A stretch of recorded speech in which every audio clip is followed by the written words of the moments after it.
Way back then, the Philippines had been colonized by the Spaniards and had been contributed a lessons and experiences that changed the minds of every Filipinos. On this topic, we will know the different classifications of the people before. We will also know the content and contextual analysis of the selected primary source regarding this topic. Content. Philippines is already known as rich country in terms of culture, natural resources, and other positive traits. Before the Spaniards came, the early Filipinos had already possessed a rich culture.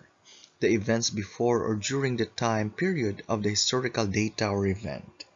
These sources are described in some documents written by the priests and Spanish government officials who visited the different archipelago. The content of these readings is about the writings of Father Juan de Plasencia, which entitled The Customs of the Tagalog. His writings describe the different social statuses and classifications of the people during the Spanish were unaware of our pre-colonial background. On the other hand, according to Father Francisco Colin, a Jesuit priest, the Visayan people had a different term designated to each social class. Citation: according to some documents stated that the Filipinos possess a rich culture and is written by the priests and Spanish government officials.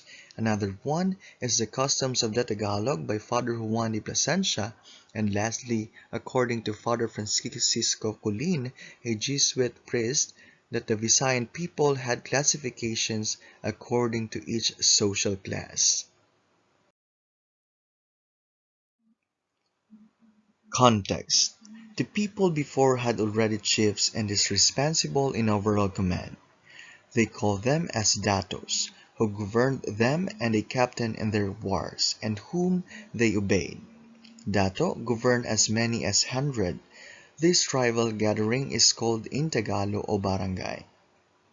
It was known that the reason is to arouse their situation by giving themselves to the datos. Furthermore, aside from chief, there were three castes called nobles, commoners, and slaves. Each of them has their own purpose for the community. Basically, the nobles were the freeborn whom they called maharlika. They did not pay tax, thus they need to accompany the datos. Commoner were called aliping namamahay. They are married and serve their master, whether he be a dato or not. They just accompanying their master wherever they go. The slaves are called aliping sagigilir. They serve their master in his household, and his cultivated lands may be sold. The master grants them should he see fit, and providing that he has profited through their industry, a portion of their harvest to show that they are faithful, they brought into the wars and harvest fields. On the other hand, according to Father Francisco Colin, a Jesuit priest, that the Visayan people had a different term designated to each social class.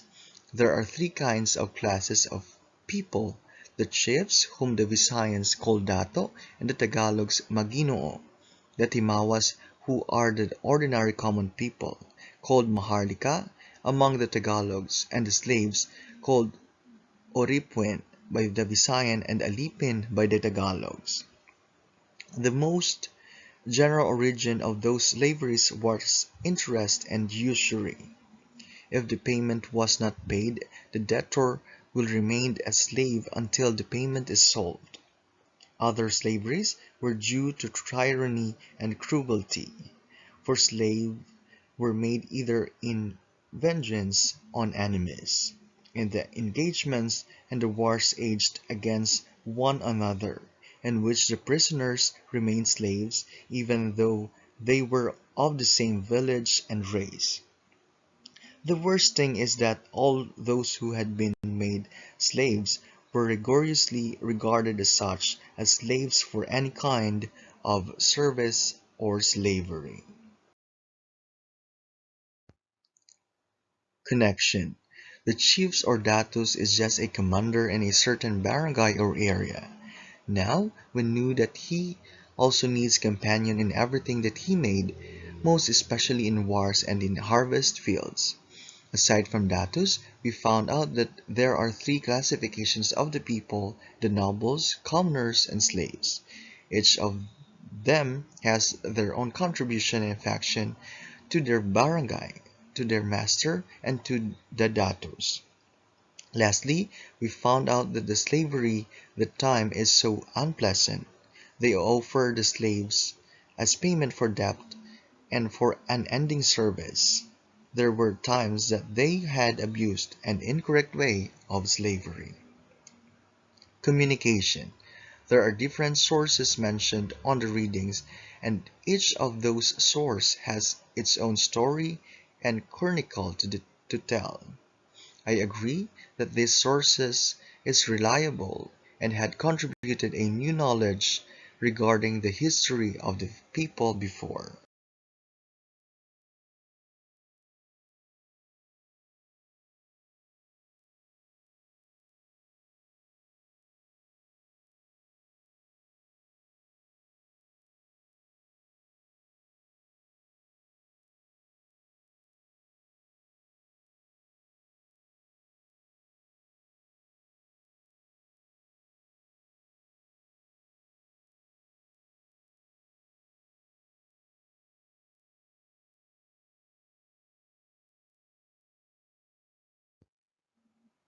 Conclusion. According to the writings of Father Juan de Plasencia, all these customs were practiced by the Tagalogs even before they came. His writings describes that the people and social statuses. You can read here the different statuses from dato to alipin, which also include their duties and contributions in the barangay. Father Plasencia also gives us the idea how early native Philippines. On this graphic organizer, we will know the different special classes among Tagalog, equivalent terminology among Visayan, duties, and characteristics. First, we have Maginoo, equivalent terminology among Visayan, Dato, duties, overall command in a certain Tagalo o barangay, characteristics, captain in wars and governed a barangay. Next is we have Maharlika, equivalent terminology among Visayan, Timawas, duties, they accompany the datos whenever he goes, especially in wars and rice fields. Characteristics, they are freeborn and don't pay tax to the dato but accompany him.